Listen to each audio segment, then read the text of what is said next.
Hello, నేను miss రావు. షర్మిల ఆంధ్రప్రదేశ్ కాంగ్రెస్ అధ్యక్షురాలు. ఆవిడ ఏం మాట్లాడినా ఏం చేసినా చాలా స్పీడ్గా, చాలా సెటరిక్గా ఉంటుంది. ఇప్పుడు ఆవిడ ఉపయోగించినటువంటి పదం ఏంటంటే చెల్లికి పెళ్ళి మళ్ళీ మళ్ళీ. ఇది ఎక్కడో విన్నట్టుంది కదా. ఒక సినిమాలో తనికళ్ళ భరణి గారు వాడినటువంటి కవిత్వం అన్నమాట ఇది. చెల్లికి పెళ్ళి మళ్ళీ మళ్ళీ, వహ్వా వహ్వా అంటుంటారు ఆ సినిమాలో. అలాగే ఆ డైలాగ్ని గుర్తు చేస్తూ షర్మిల గారు కడప స్టీల్ ప్లాంట్ గురించి ప్రస్తావించారు. కడప స్టీల్ ప్లాంట్ అనేది దాదాపు రాజశేఖర రెడ్డి గారు ముఖ్యమంత్రిగా ఉన్నప్పటి నుంచి వినిపిస్తూ ఉంది. ఆ రోజున రాజశేఖర రెడ్డి గారు దానికి శంకుస్థాపన చేశారు. గాలి జనార్దన్ రెడ్డి గారు ఆధ్వర్యంలో మొత్తం అసలు స్టీల్ ప్లాంట్ పెడుతున్నాము. అక్కడ స్టీల్ ప్లాంట్ వస్తే కనుక కొన్ని వేల మందికి ఉద్యోగాలు వస్తాయి. కడప వెనకబడినటువంటి ప్రాంతం, అక్కడ ఉండేటువంటి నిరుద్యోగత చాలా ఎక్కువగా ఉంది. యువతకు ఉపాధి అవకాశాలు లేవు. కాబట్టి అక్కడ స్టీల్ ప్లాంట్ పెడతామని చెప్పి బిల్ అనేటువంటి పేరు కూడా పెట్టారు. అప్పుడు చాలా అంగరంగ వైభవంగా దాని శంకుస్థాపన కూడా చేశారు. అప్పట్లో గాలి జనార్దన్ రెడ్డి గారి హవా తారాస్థాయిలో కొనసాగుతూ ఉంది. ఆయన మైనింగ్ కింగ్, ఆయన Obulapuram mining king, iron ore king ఆయన. సో ఆయన చేత ఈ స్టీల్ ప్లాంట్ని పెట్టించాలని చెప్పి రాజశేఖర రెడ్డి గారు తీవ్ర ప్రయత్నాలు చేసి శంకుస్థాపన చేయడం జరిగింది. ఆ తర్వాత అది ఏమైపోయిందంటే గాలి జనార్దన్ రెడ్డి గారు జైలుకి వెళ్ళారు. కిట్ ప్రోకో కేసులు, ఓబులాపురంకి సంబంధించినటువంటి కేసులు, ఆ మైనింగ్ ఊరుకు సంబంధించినటువంటి కేసులు, ఇవన్నీ కూడా తెర మీదకి రావడంతో జైలుకి వెళ్ళారు గాలి జనార్దన్ రెడ్డి గారు. సో దాంతో గాలి జనార్దన్ రెడ్డి గారి ప్రాజెక్టు మూలన పడిపోయింది. ఆ తర్వాత కిరణ్ కుమార్ రెడ్డి గారు వచ్చారు. మధ్యలో రేసి గారు వచ్చారు, కానీ తక్కువ టైంలోనే ఉన్నారు ఆయన ముఖ్యమంత్రిగా. ఆ తర్వాత కిరణ్ కుమార్ రెడ్డి గారు వచ్చారు. కిరణ్ కుమార్ రెడ్డి గారు అక్కడ స్టీల్ ఫ్యాక్టరీ పెడతాము అని చెప్పారు. బట్ అది వర్కౌట్ కాలేదు. ఆ తర్వాత జగన్మోహన్ రెడ్డి గారు ముఖ్యమంత్రి అయ్యారు. దానికి శంకుస్థాపన చేశారు మళ్ళీ. ఇప్పుడు దాదాపుగా నాకు గుర్తున్నంత వరకు 3 సార్లు శంకుస్థాపనలో టెంకాయలు కొట్టారు. ఎవరైతే రాజశేఖర రెడ్డి గారు ఓసారి కొట్టారు, జగన్మోహన్ రెడ్డి గారు ఓసారి టెంకాయ కొట్టారు, మరొకసారి మధ్యలో వేరే పార్టీ వాళ్ళు కొట్టారు. సో మొత్తం మీద 3 సార్లు టెంకాయ కొట్టారు, శంకుస్థాపన చేశారు. అందుకే షర్మిల గారు ఆ మాట అన్నారు, చెల్లికి పెళ్ళి మళ్ళీ మళ్ళీ అని. కానీ అది మాత్రం వర్కౌట్ కావట్లా స్టీల్ ప్లాంట్. ఆ స్టీల్ ప్లాంట్ గురించి ఏం చేశారు అని చెప్పి ఆమె ఎవరిని ప్రశ్నిస్తూ ఉన్నారంటే అవినాష్ రెడ్డిని ప్రశ్నిస్తూ ఉన్నారు. కడప ఎంపీగా ఉన్నారు ఆయన, వరుసగా కడప ఎంపీగా గెలిచారు. మరి కడపకు ఏం చేశారయ్యా అని అంటే స్టీల్ ఫ్యాక్టరీ మాత్రం అక్కడ పెట్టించలేకపోయారు. ఇదే షర్మిల గారు వేస్తున్నటువంటి ప్రశ్న. మీరు ఎందుకు చేయలేకపోతున్నారు?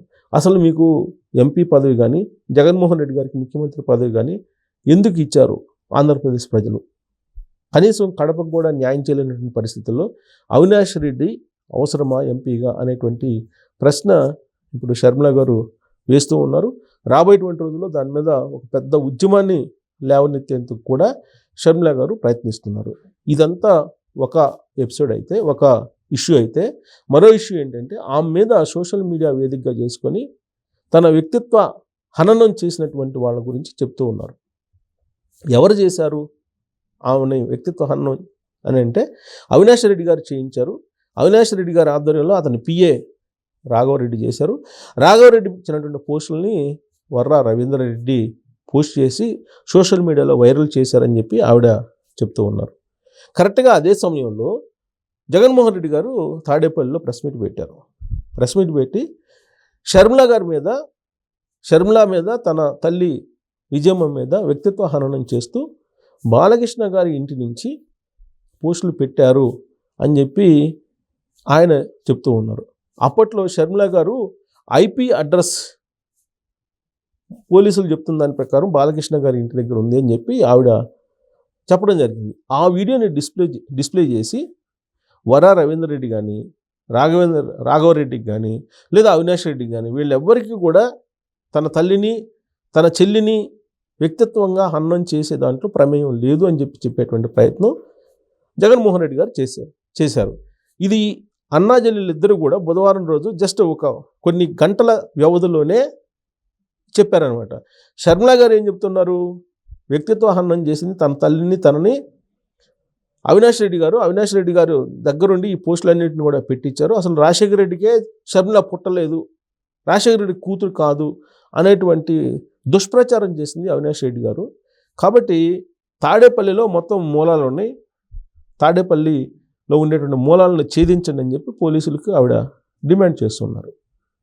అక్కడ ఉండేటువంటి వాళ్ళ మీద చర్యలు తీసుకోండి, అసలు అవినాష్ రెడ్డిని అరెస్ట్ చేయండి, అవినాష్ రెడ్డిని ఎత్తేయండి ఫస్ట్, అవినాష్ రెడ్డిని ఎత్తేస్తే కనుక అప్పుడు మొత్తం వాస్తవాలు బయటకు వస్తాయి అని చెప్పి ఆవిడ డిమాండ్ చేస్తున్నారు. ఆవిడేమో అవినాష్ రెడ్డిని, రాఘవరెడ్డిని, వర్రా రవీందర్ని అనుమానిస్తూ ఉంటే, వాళ్లే పోస్టులు పెట్టారని చెప్తూ ఉంటే, జగన్మోహన్ రెడ్డి గారు ఏం చెప్తున్నారు? బాలకృష్ణ గారు స్పందించాలి, బాలకృష్ణ గారి ఇంటి దగ్గర ఐపీ అడ్రస్ ఉంది, ఆ ఐపీ అడ్రస్ నుంచే ఇవన్నీ పోస్ట్ అయ్యాయి, కాబట్టి బాలకృష్ణ గారు దీని మీద స్పందించాలి అని చెప్పి టాపిక్ని డైవర్ట్ చేసేటువంటి ప్రయత్నం జగన్మోహన్ రెడ్డి గారు చేశారు.